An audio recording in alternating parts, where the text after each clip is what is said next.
right? A high energy electron may be polarized with the target material. It may be lose some of its kinetic energy. The loss in kinetic energy will be emitted in the form of photon, which is called as the continuous X-ray photon. Again, this electron may be polarized with the surrounding atom. Again, it may lose some of its energy. Once again, some energy will be loses, so that energy will be emitted in the form of another photon, which is called as the continuous X-ray photon. Finally, the electron remains polarized with the so many number of atoms. Finally, it comes to rest. Here, frequency of emission is nu1, frequency of emission is nu2, and in the third present, frequency of emission is equal to nu3, h nu3, or nu is replaced by c by lambda. It is equal to hc by lambda 1. This is hc by lambda 2. This is hc by lambda 3, and so on. So, let this electron may be polarized continuously so many number of times with the target material.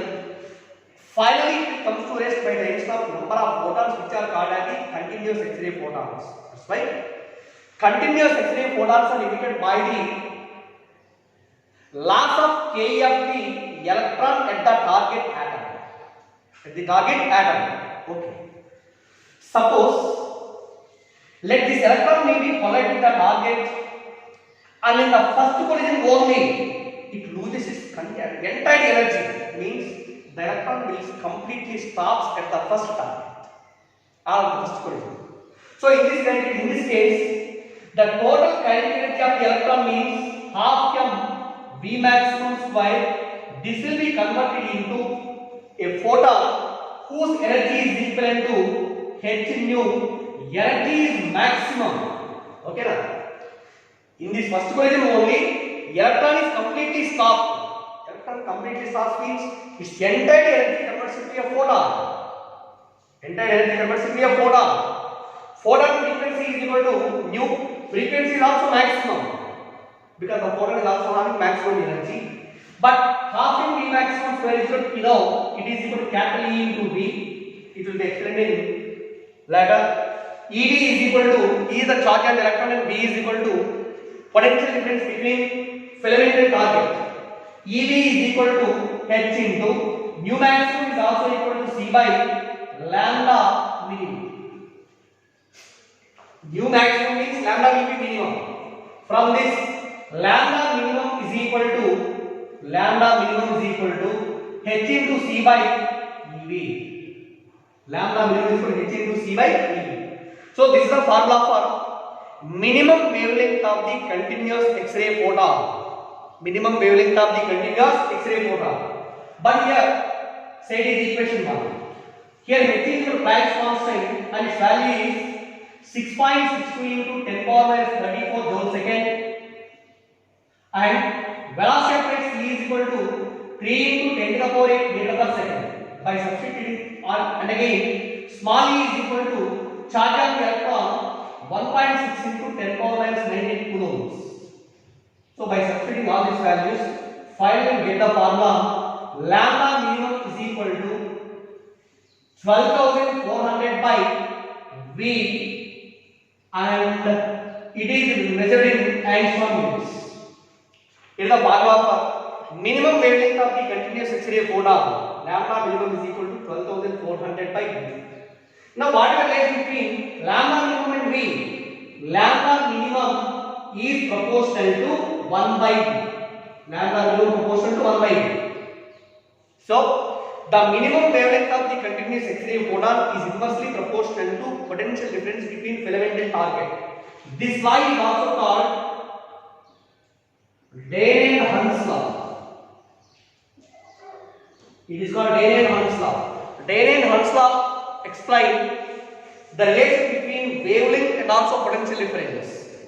Therefore, lambda minimum is equal to, lambda minimum is proportional to 1 by V. Okay. It is a concept about the continuous X-ray spectrum. Next one, what is the graph drawn between intensity and also wavelength of the corresponding continuous X-ray spectrum? For example, graph between intensity I and wavelength of the continuous X-ray spectrum. So on x-axis wavelength is taken, wavelength values of units, and on y-axis intensity I. Suppose here let the PD between the filament and target capital E is equal to, first of all V is taken as 10 kilovolts. V is taken as 10 kilovolts. The wavelength corresponding to the X-ray photon lambda minimum is equal to Hc by V, and it will be calculated as like this, and this is in the graph. Also, there are so many number of continuous X-ray photons. So many number of continuous X-ray photons. For one photon, this is the point. For the other photon, intensity will be like this. For the remaining photon, so therefore here, these are the number of points obtained at a particular potential difference of 10 kilovolts. By joining all these points, let us have a continuous curve. Continuous curve. So from this curve, it is observed that on increasing the wavelength, intensity will also be increases, and intensity becomes a maximum value at a particular wavelength which is equivalent to lambda naught. After that, once again the intensity will be decreases. So this is the graph obtained at 10 kilovolts, and here the graph is ending at one wavelength which is called as lambda m. So the lambda m is known as the limiting wavelength and also called as cutoff wavelength. Below this wavelength there is no X-rays. Okay now? So this is the value obtained in 10 kilovolts. Next one, the same experiment will be repeated at a potential difference of 20 kilovolts. The nature of the graph becomes like this. This is the graph obtained at 10 kilovolts. Here what happens lambda naught? Lambda naught will be decreases. What is lambda naught? Lambda naught is the wavelength corresponding to intensity maximum. This is the lambda naught. Lambda naught value decreases, and also lambda m value decreases. But lambda m and lambda naught difference will also be decreases or increasing the potential difference. Remember this point. Lambda m and lambda naught difference will be decreases, means this will be compressed like this. So this will be decreases or increasing the potential difference. Once again, at another potential difference 30 kilovolts, the nature of the graph like this. Once again here also lambda naught will be decreases. So this is the graph corresponding to intensity and also wavelength of a continuous X-ray photons. So are you understand? So my dear students, it is remember one point. Wavelength and also frequency of the continuous X-ray photon depends only on V. V means potential difference between filament and target. But in this equation there is no Z, or there is no atomic number, or there is no atomic number or any property of the target. That's why the energy or wavelength or intensity of the continuous X-ray photon depends only on applied potential difference, and it is independent of the nature of the target. Independent of nature of the target. Are you understand? So this is the total concept about the continuous X-ray photon. So next one. What is the other one? The second one is characteristic X-ray photons. Characteristic X-ray photons.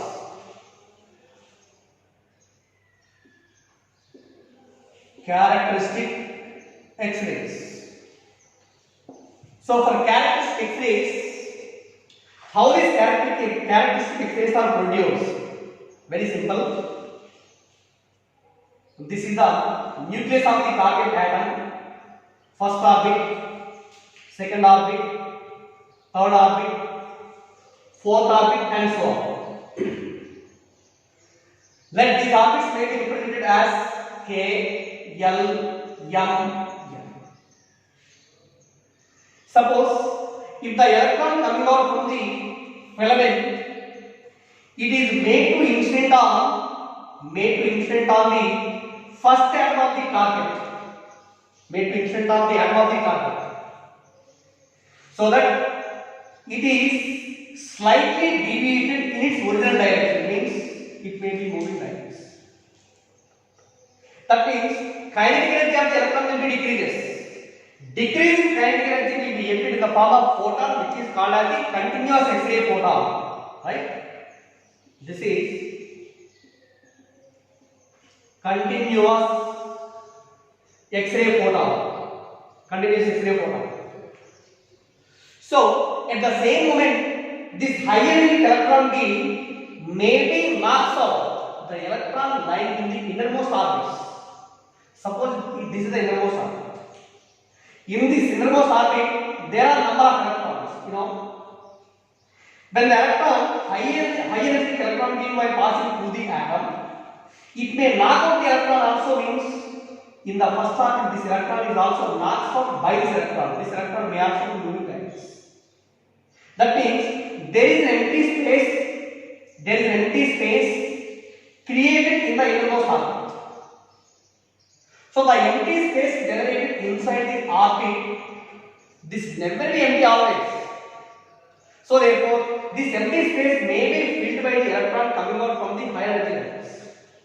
So this may be filled with the electron coming out from the second orbit, or coming out from the third orbit, or from the fourth orbit, and so on. So this innermost empty space is filled with the transition of electron from higher energy levels. When the electron jumps from higher energy level to lower energy level, the difference in energy between these two energy levels is also emitted in the form of photons. That photons are called as the characteristic X-ray photons. Right? Here, what is the main difference? I understand. Main difference is first one, due to slowdown of the electron at the target material, continuous X-ray photon for emitted. Due to transition of electron from higher energy level to lower energy level, electrons, photons will be emitted, which are also called as characteristic X-ray photons. Right? Suppose here, this is the first orbit, second orbit, third orbit, fourth orbit, fifth orbit, and so on. N is equal to 1, it is 2, 3, 4, 5, and so on. Maybe these are K, L, M, N, O. Suppose if electron transition takes place from second one to first one, there is a photon is emitted which is called as the K alpha X-ray photon. Otherwise, the electron lying in the third orbit maybe jumps into first orbit. The emitted line is called as the K beta characteristic X-ray photon. From fourth to first one, K gamma. All these are known as the K series. This is K series. So means from higher energy level to transition takes place from higher energy level to first orbit. A series is formed known as K series. From 2 to 1, K alpha, 3 to 1, K beta, 4 to 1, K gamma. Maybe if the electron maybe knocks out the electron in the second orbit from electron chase and there is an empty space. This empty space is also filled by the transition of the electron from higher energy levels. Therefore, in that situation, electron may jump from third to 2, or 4 to 2, or 5 to 2, and so on. And this line is called as alpha, L beta, and L gamma, and this third one is known as the L series. So that's why we are having M series, N series, O series, and so on. Okay. Right, K series, L series. Mostly in 99% of the problems we are using K series and L series, not M series and N series. Right. So in case of K series or L series, characteristic X-ray photons, these are called as the characteristic X-ray photons. And how do we find out the wavelength of the characteristic X-ray photon? The wavelength electron transition means, according to Bohr's theory, when the electron jumps from N2 to N1, the 1 by lambda equal to capital into Z square into 1 by N1 square minus 1 by N2 square. Similarly, in this case also, 1 by lambda is equal to capital into Z minus Q whole square into 1 by N1 square minus 1 by N2 square. This is the formula for wavelength of the characteristic X-ray photons, where here R is equal to Riemann constant, Z is equal to atomic number of the target, B is equal to screening constant n1 and n2 are the principal quantum numbers. For example, 1 by lambda, finding the value of 1 by lambda, you can estimate the energy. Energy is equal to h nu or Vc by lambda. So therefore, energy of the characteristic X-ray photon can be found out by using this relation. So in this relation, lambda depends on Z. What is Z? Z is the atomic number of the target. Lambda depends on Z means energy also depends on Z. That's why characteristic X-ray photon's energy depends on the nature of the target material. Whereas continuous X-ray photon's energy depends only on PD between the filament and target. Right. So 1 by lambda target is minus the whole square to 1 by whole square minus 1 by whole square. B is equal to screening constant. I will explain it now. Say for example, for K alpha line, what is the value of lambda for K alpha? K alpha means n1 is equal to 1 and n2 is equal to 2. Then 1 by lambda K alpha is equal to kappa into z minus 1 whole square into 1 by 1 minus 1 by 4. Here B is equal to screening constant. B is equal to 1 for K series. This is the experimental value. B is equal to 1 for K series. B is equal to 7.4 for L series. And B is equal to 9 for M series and so on. Okay. 1 by lambda K alpha equal to R into Z minus 1 whole square into 1 minus 1 by 4. This is equal to R into Z minus 1 whole square into 3 by 2. Or lambda K alpha is equal to 4 by 3R into Z minus 1 whole square. It is a formula for wavelength of K alpha. Similarly, K beta line. For K beta means n1 is equal to 1 and n2 is equal to 3. Then 1 by lambda K beta is equal to R into Z minus 1 whole square into 1 minus 1 by 9. That is R into Z minus 1 whole square into 8 by 9. Therefore, lambda K beta is equal to 9 by 8R into Z minus 1 whole square. Formula for wavelength of K beta line. Wavelength of K beta line. Similarly, what is the wavelength or what is L series and what are the corresponding wavelengths? For example, K alpha, K beta, like that K gamma also. Similarly, L alpha, L beta, L gamma. For L series, n1 is taken as 2 and n2 is equal to 3, 4, 5 and so on. Say for example here, there is one example. It is the first energy state, second energy state, third energy state. N is equal to 1, this is 2, it is 3.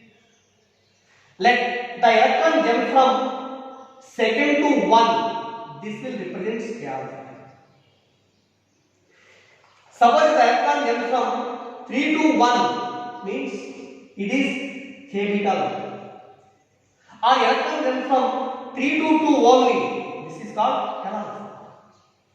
Energy of the first orbit is E1, second orbit E2, third orbit E2.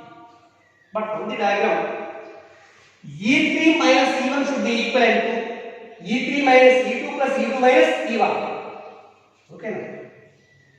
The total energy difference between E3 and E1 should be equal to sum of this energy plus sum of this energy. So that means energy of K beta line, energy of K beta line should be equal to energy of K alpha line plus energy of L alpha. Energy is equivalent to h nu or Hc by lambda.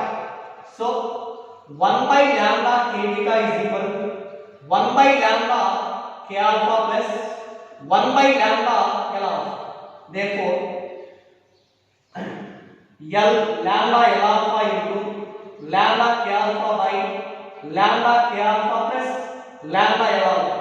Therefore, wavelength of K beta line in terms of lambda K alpha lambda L alpha is given by lambda K alpha plus lambda L alpha by lambda K alpha into lambda. So this is the formula for wavelength corresponding to K beta, right?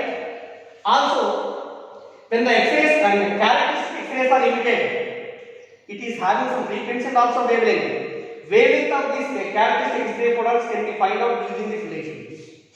But to find the frequency of the characteristic X-ray photons, there is one another law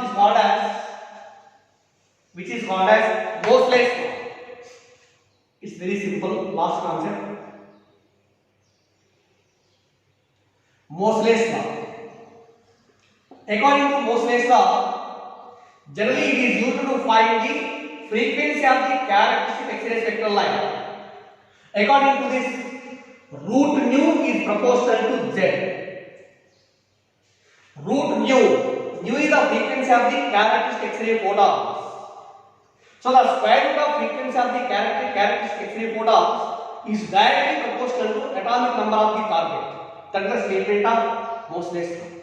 From this, root nu is equal to A into Z minus B, where A is the proportionality constant and B is equal to screening constant, where B is equal to 1 for K series. Already it is explained. B is equal to 7.4 for L series and B is equal to 9 for M series. B is equal to 9 for M series. So this is the formula of frequency of the characteristic X-ray photon using Moseley's law. From this relation, root of nu1 by nu2 is equal to Z minus B, Z1 minus B by Z2 minus B. Here Z1 and Z2 are the atomic number of the target atoms. Here we are taking different type of targets. Frequencies are also different. Root nu1 by root nu2 is equal to Z1 minus B by Z2 minus B. Okay. Again, what is the nature of the graph?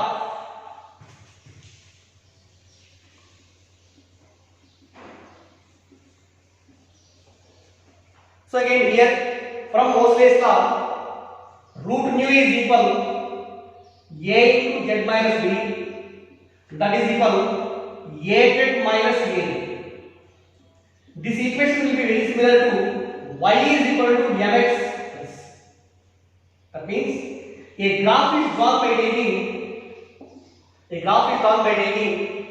x coordinate means Z, y coordinate means root nu. It becomes a straight line. Straight line having the negative y intercept. Negative y intercept means it becomes a straight line. Negative y intercept. Okay. What is the intercept on this x-axis? On x-axis, y coordinate becomes 0. Y becomes 0 means mx is equal to c or az is equal to ab. A cancels. Z is equal to b. Therefore, this y intercept becomes b value. B means screening constant. Also, b is equal to 1 in case of K series. In case of K series. Okay, slope is equal to a. Slope is equal to a, and y coordinate root nu. X is equal to z, and this is the value corresponding to for k beta 1, and this is also equal to k alpha. It is k alpha k beta. Why these two are deviated like this? Which one is having more frequency? For same z. For same z means it is a line drawn here. For same z value, x coordinate means there are. This is the y coordinate for k alpha. This is the y coordinate for k beta. Which is more here? For k beta, y coordinate is more. For k beta, like frequency is more. Is it right? Root nu for k beta and 1 by lambda is equal to r into z minus 1 whole square into 1 by n1 square minus 1 by n2 square. Which one is having more frequency out of k alpha and k beta? K beta will be, K beta transition means n is equal to 3 to 1. 3 to 1 means there is a large energy variation. Large energy means frequency is also more. That's why this line corresponds to K beta, its line corresponding to K alpha. Right? So this is the concept about the Moseley's law. Very important. Now, so there are so many number of problems lying in Moseley's law. And what is the importance of Moseley's law? Moseley's law, it is used in arranging the elements in periodic table on the basis of atomic numbers, not on the basis of atomic weights. That is the first use. Second one, by using Moseley's law, we can find out the rare elements like hafnium, selenium, and so on. Next one, suppose if all the elements in the periodic table are arranged on the basis of their atomic numbers, some rare elements are also and their positions are also find out in the periodic table using Moseley's law. So this is the concept about Moseley's law. Okay, my dear students, thank you. And due to the problems, in the next class I will explain some more problems on X-rays. Thank you.